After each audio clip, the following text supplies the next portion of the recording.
Hi everyone, it's Lara. Thank you so much for watching. In today's video I will show you how I made my Daenerys Targaryen costume. The costume consists of two parts. The first part is a grey top that looks like a long dress that has been cut out. This is the top I'm wearing right now with this circular opening in the front. And the second part is a long white skirt. So my skirt is not exactly the same skirt that Daenerys is wearing in the pictures that I have used as an inspiration, but it will work. I already posted here a video how to make a long white skirt a while ago. If you missed that video, then please check out the description box, link is down below. It is a super easy version that basically even beginners can make. It has no zipper, just an elastic band, so if you are looking for a white skirt and you do not want to buy one for this costume, you want to make your own, then definitely check out my video. Then there is another option also. If you have a doggy, you can dress him as a doggy dragon if he doesn't mind wearing costumes. Hercules doesn't mind at all, so I made for him a doggy dragon costume. A link to the tutorial is also listed down below in the description box. And in this video I will show you how I have designed the pattern for the top, and then of course how I made the top. And if you want to know how I have done that, then please keep watching. Here is how I designed the pattern for the top. I have used a simple pattern for a tight shirt that fits me very well that I already had at home. And that was the basic for this piece. I didn't obviously make any sleeves. And the next change was to make the neckline in the front a bit higher. And then I cut out a circular opening below it. For the opening, if you want to have a perfect circle, you can use either a cup or a glass as a template. That's gonna make it easier. Then let's say this is the waistline.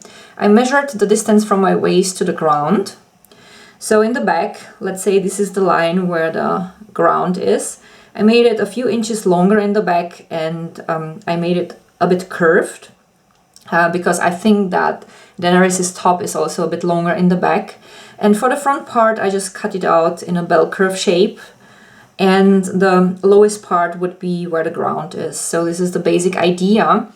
You will need an interfacing for here. So this is just, like an inch. You would just copy this line and make it an inch wide.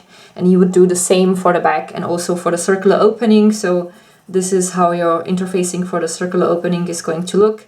The diameter here is the same diameter as here. And last but not least, there is the neckline in the back. I made it a little bit lower, since the neckline here is a bit higher, and if you would make it as high as in the front, it might be a bit difficult to pull it over your head. So I thought it would be better to make it a bit lower, and again, you will need an interfacing, so just copy the neckline, add about an inch, and there you have your interfacing. So this is the idea for the pattern. Here I have already the pieces for my Daenerys dress. They are folded in the middle, and the little circle here is the interfacing for the front part. The roundish piece is the interfacing for the back neckline, and the a little bit less rounded piece is the interfacing for the front neckline.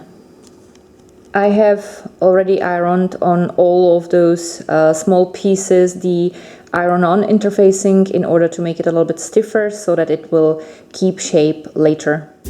Then I started working on the round opening. First I put my dress on the table with the good side facing upwards, and then I put the interfacing in place. Once I was happy with the position, I started pinning the pieces together.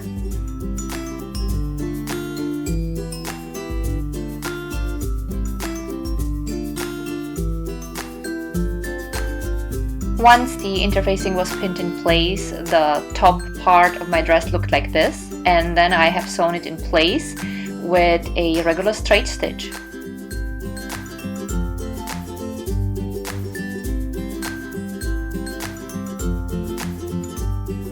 Once the interfacing has been sewn on, I have removed all the pins, and then I started cutting out teeny tiny little triangles around the seam.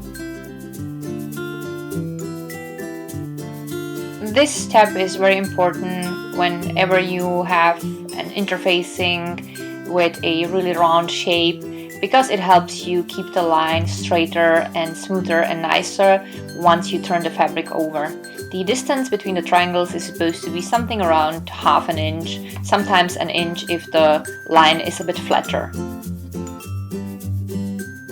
Here is how the opening looked like once I was done with cutting out the triangles. Before I turned the interfacing inwards, I have decided to cut it back a little bit. For that, I took my zigzag scissors. I like how it looks, and also it prevents the fabric from fraying.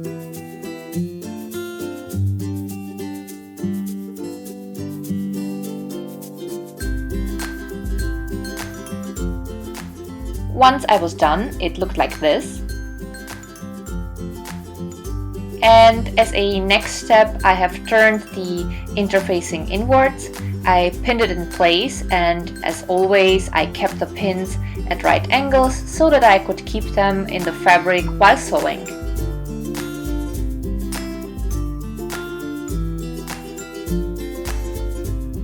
Then it looked like this. Now I was ready to sew through. I used the left edge of my sewing foot as a guide so that I would make sure that I would keep the same distance around the entire opening.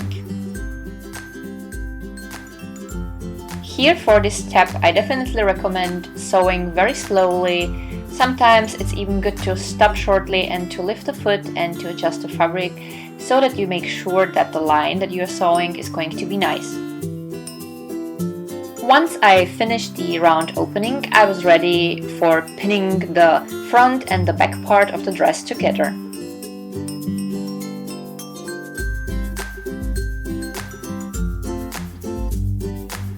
Here is what the dress looked like at this point. Apart from the long sides, I have also pinned together the shoulder area, and I have also pinned together the two pieces for the interfacing for my neckline. I have sewn all those pieces together with an elastic stitch. Now I have finished the upper part of the dress.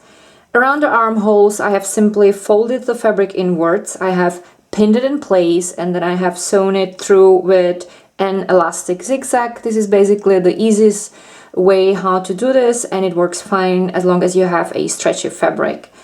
The interfacing around the neckline was basically the same procedure, just like here around the circular cutout. I have put the interfacing on the dress, good sides facing each other's.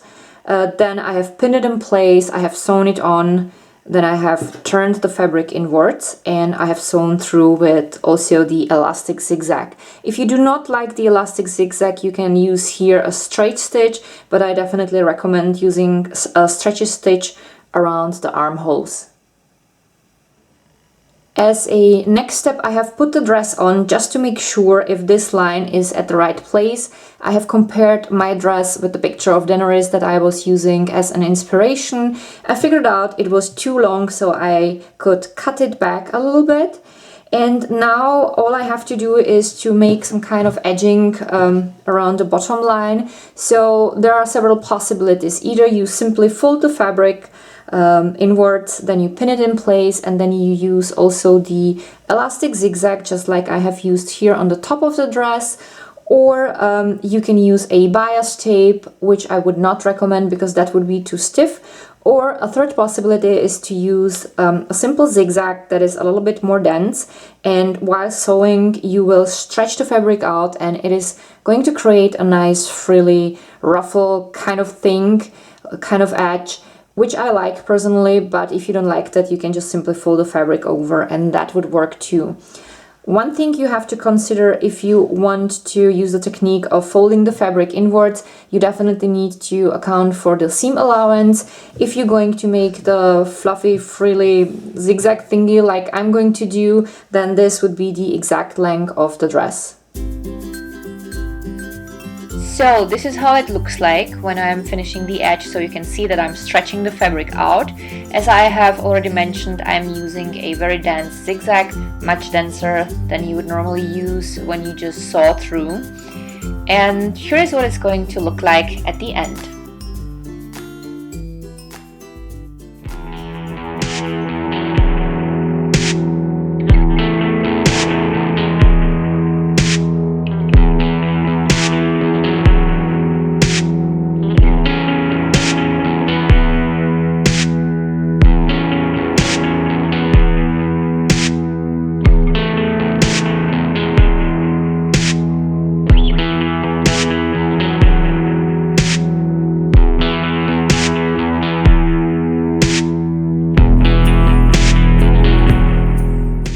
Here I put the top on with one of my skirts for you guys so that you could imagine how the piece would look like with a casual piece of clothing, not just like a costume. So I'm not so sure about the ballerinas though with this combo. I think it definitely needs some kind of heels, maybe even platform shoes or boots, but I still think that's a pretty interesting combination. I will definitely try out more combos, and if I find something interesting that I would like to wear, then I will definitely post it on my Instagram account. A link to my Instagram is down below in the description box. That was it. I hope that you enjoyed today's video. If you liked it, don't forget to leave a thumb up. Also, if you don't want to miss any of my future videos, make sure you subscribe to my channel. Just hit the button above me or use the link that is listed in the description box. I have listed there also a link to my Instagram account and to my Halloween playlist, and I will list there also several playlists that might be interesting for you. Thank you so much for watching. I wish you a wonderful day and see you next time. Bye!